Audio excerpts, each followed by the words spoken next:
사진을 하나 보겠습니다. 자, 이 사진을 아십니까? 이것은 웬만해서는 그들을 막을 수 없다는 시티콤의 이 장면을 캡처해 놓은 건데, 자, 제 기준으로 오른쪽 사진 어떻습니까? 기분이 어때 보여요? 굉장히 지금 어려운 일이 있어 보이죠. 힘든 일이 있어 보입니다. 자, 그의 반면에 이제 왼쪽에는 어떻습니까? 뭐 행복해 보여, 즐거워 보이는데, 저 오른쪽 사진의 상황이 어떤 상황인가? 여기에는 없지만은 아줌마 한 분이 계시는데 그 5분이 냉면을 먹으러 간 겁니다. 그런데 그 냉면집이 개업 이벤트를 한 거예요. 그 이벤트에 여기 안 계신 그 아줌마가 당첨이 된 겁니다. 현금 100만 원. 그런데 그걸 홀랑 다 먹고 혼자서 좋아하면서 그 100만 원으로 장외 주식을 샀다는 거예요. 그런데 그게 상장이 돼가지고 100만 원이 500만 원이 됐다는 겁니다. 야, 그 소식에 이분들이 배가 아픈 거예요. 그런데 거기다 더 해가지고 그 아줌마가 꽁돈이 생기니까 골프를 배우러 갔대요. 그런데 거기서도 경품이 된 거예요. 그랜저 2500cc짜리 자동차. 뭐 그 당시 땐 최고의 차죠. 너무 기뻐서 축하 파티를 열어서 초청한 거예요. 오라고. 지금 거기에 가시는 분들의 모습이에요. 저게. 불평이 엄청난 거예요. 아니 왜 저 사람한테만 그렇게 행운이 막 쏟아져. 뭐야 진짜. 아주 그냥 괴로워 보이죠. 자, 반면에 이 왼쪽은 어떤 상황인가? 그 아주머니가 차를 잃어버렸어요. 차키를 꽂아놓고 어디 갔다 왔는데 사라졌다는 겁니다. 뭐 지금이야 CCTV 다 돌리면 되지만 그때는 찾을 수가 없었나 봐요. 경찰도 이거 못 찾는다. 차량 등록한다, 뭐 세금 낸다, 보험 든다, 한 500 들었대요. 너무 괴로워하니까 그분을 위로해주기 위해서 지금 가시는 모습이에요. 너무 행복해 보이죠? 가면서 야, 그래도 우리한테 그런 일이 안 생겨서 얼마나 다행이냐. 좋아할 거 하나 없다. 야, 이게 위로하러 가는 모습입니다. 그렇죠. 사람들은 비교하기를 좋아합니다. 다른 사람과 내 형편을 비교하면서 원망하기도 하고 감사하기도 하죠. 왜 저 사람은 저렇게 많이 가졌는데 나는 왜 이러고 사냐고. 원망하다가도 나보다 조금 형편이 더 못한 사람을 보면은 아이고 그래도 내가 저 사람보단 낫지. 아이고 난 밥이라도 제때제때 먹고 몸이라도 건강하니 얼마나 다행인가.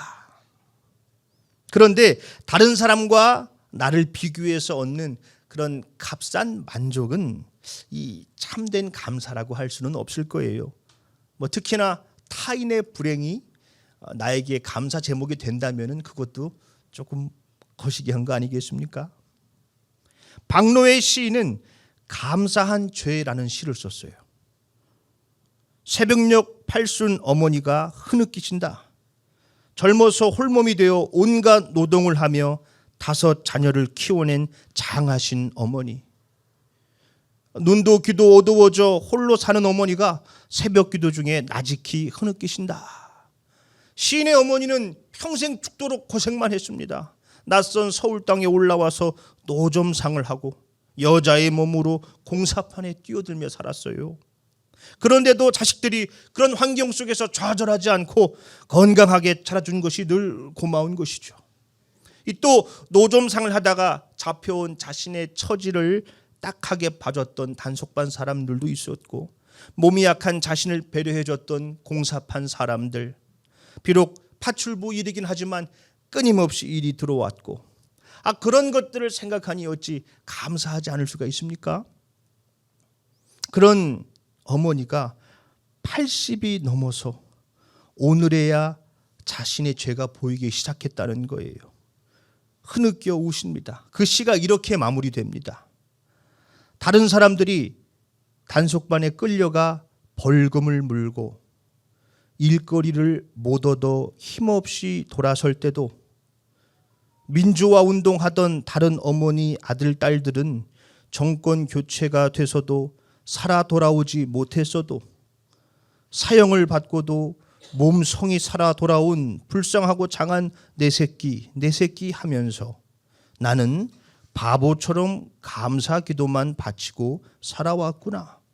나는 감사한 죄를 짓고 살아왔구나. 박노해 시인이 사형 선고 받았었거든요. 감사한 죄. 이 감사한 죄라는 고백이 가슴을 먹먹하게 하지요. 어찌 감사가 죄가 될 수 있어요? 아니요, 감사는 죄가 될 수 없습니다. 그럼에도 이 어머니는 자기가 감사한 죄를 짓고 살았다는 거예요. 오늘 본문에서 예수님은 자기를 의롭다고 믿는 사람들에게 비유를 들여서 말씀하시죠. 두 사람이 성전에 기도하러 왔습니다. 한 사람은 바리새인이고 다른 한 사람은 세리예요. 이 바리새인은 어떤 사람입니까? 존경받는 사람이죠. 율법의 수호자. 우리식으로 따지면 장로, 안수집사, 직분자예요. 목사. 존경받는 사람. 그에 반해 세리는요, 죄의 상징이죠. 율법 밖에 있는 사람. 이 두 사람을 대조하고 있는 거예요. 바리새인은 서서 기도를 하죠. 하나님 감사합니다. 제가 남의 것 빼앗지 않고 불의한 자나 가늠한 자 같이 되지 않고 특히 저 세리 같이 되지 않아서 얼마나 감사한지요. 주님, 저는 일주일에 2번 금식하고 소득의 11조도 바치고 있어요. 주님 감사합니다. 이 감사 기도를 어떻게 생각하십니까? 어떻게 보니까 감사하는 것 같기도 한데 자기를 자랑하는 것 같기도 해요. 그런데 본문 11절에 감사합니다가 이 유카리스테오라는 단어로 쓰였습니다. 이 단어는 하나님께 전적으로 감사드릴 때 쓰는 단어예요. 그러니까 이 사람 나름대로 지금 진짜 감사 기도 드리는 거예요. 가식은 아닙니다. 하나님 감사합니다. 진짜 감사하고 있어요. 그런데 이 사람의 감사에는 무엇이 문제입니까? 하나님의 사랑이 없어요. 연약한 영혼들을 향한 주님의 마음이 없지요. 오히려 그들과 자신을 비교하면서 내가 저들보단 그래도 낫지 않나. 내가 저렇게 되지 않은 게 얼마나 다행인가. 아이고 하나님 감사합니다. 그렇게 스스로 만족하고 의롭다 여기고 있는 것이죠. 그의 삶은 경건해 보일 줄은 모르겠어요. 교회 봉사도 많이 하고 11조도 잘 내고 전도도 잘하고 새벽 기도도 늘 나오니까 저 사람 대단해. 그러나 그의 삶을 감사하는 삶이라고는 할 수 없을 겁니다. 김현승 시인의 감사하는 마음이라는 시가 있죠. 시인은 어머니의 품안보다도 더욱 따뜻한 것이 감사하는 마음이랍니다. 농부들이 기쁨으로 거두는 이 땀의 단들보다도 풍성한 것이 감사하는 마음이라는 거예요. 왜냐? 그것들을 다 잃어버리는 날에도 이 감사하는 마음은 잊지 않기 때문이라는 거예요. 늘 감사할 수 있다는 것이죠. 그러면서 감사하는 마음을 이렇게 정의합니다. 감사하는 마음, 그것은 곧 아는 마음이다. 내가 누구인가를, 그리고 주인이 누구인가를 깊이 아는 마음이다. 내가 누구인지를 알고 나의 주인이 누구인지를 아는 마음이 감사하는 마음이라는 것이죠. 그렇죠. 내가 누구인지, 나의 주인이 누구인지. 오늘 본문에서 바리새인은 자기가 의로운 사람인 줄 알았죠. 남들과 자신을 비교하면서 스스로 값싼 만족을 누렸습니다. 그러나 세리는 어땠습니까? 13절 말씀이지요. 세리는 멀리 서서 감히 눈을 들어 하늘을 쳐다보지도 못하고 다만 가슴을 치며 이르되 하나님이여 불쌍히 여기소서 나는 죄인이로소이다 하였느니라. 세리는 성전 가까이도 가지 못해요. 멀찍이 서가지고 하늘을 쳐다볼 엄두도 못 냅니다. 하나님, 나를 불쌍히 여겨주세요. 나는 죄인입니다. 자기가 누구인지를 아는 것이죠. 의인은 없나니 하나도 없다. 모든 사람이 죄를 범하였음에 하나님의 영광에 이르지 못한다. 본질상 우리가 진노의 자녀였다. 내가 누구인지를 아는 거예요. 주님, 나는 죄인입니다. 내 안에 선한 것이 하나 없습니다. 그런데 하나님의 사랑이 그 갈보리 십자가 위에 걸렸죠.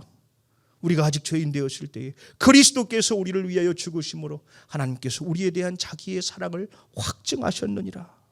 예수님이 그 십자가에서 우리의 모든 죄의 짐을 대신 다 지시고 우리를 당신의 자녀 삼아 주신 것이죠. 그러니 얼마나 감사해요. 주님 감사합니다. 주님이 나를 구원하셨습니다.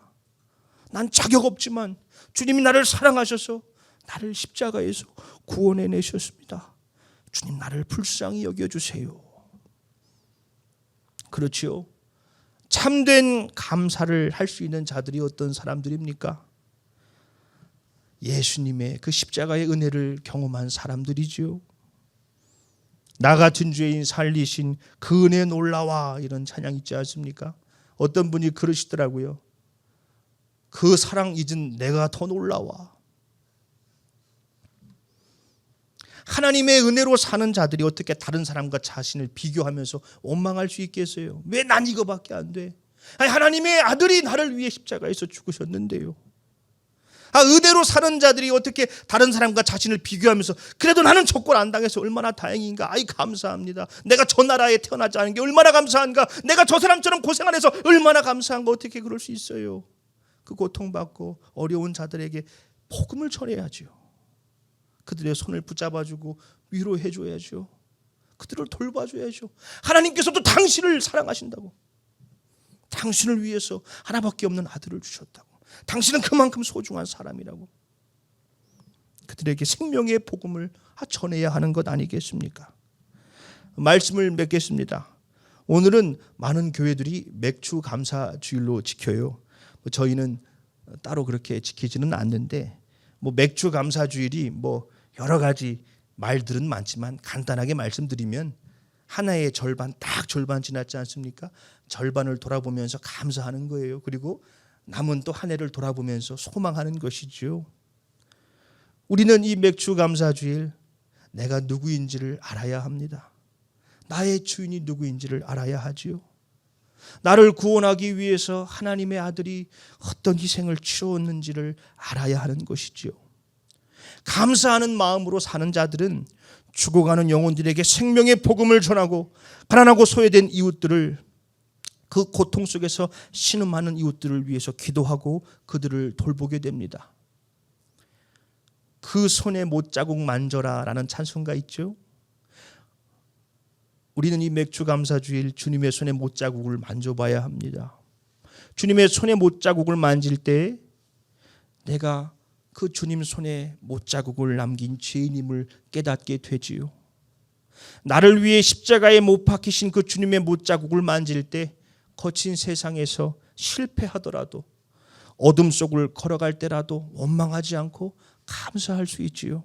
그 못자국을 만질 때 죄악 속에서, 가난 속에서 소외되고 고통받는 이들의 아픔을 느낄 수 있습니다. 그들을 향한 하나님의 마음을 느낄 수 있죠. 그 아픔을 느끼며 그들에게 생명의 복음을 전하고 기도하고 섬기게 되는 것이지요. 그것이야말로 참 감사한 삶이라 할 수 있을 겁니다. 바로 우리 행복한 교회가 그런 감사한 삶을 살아내야 하는 것이지요. 우리 행복한 교회가 그렇게 주님께 참 감사를 할 수 있는 주님의 몸된 교회가 되기를 예수님의 이름으로 축원합니다.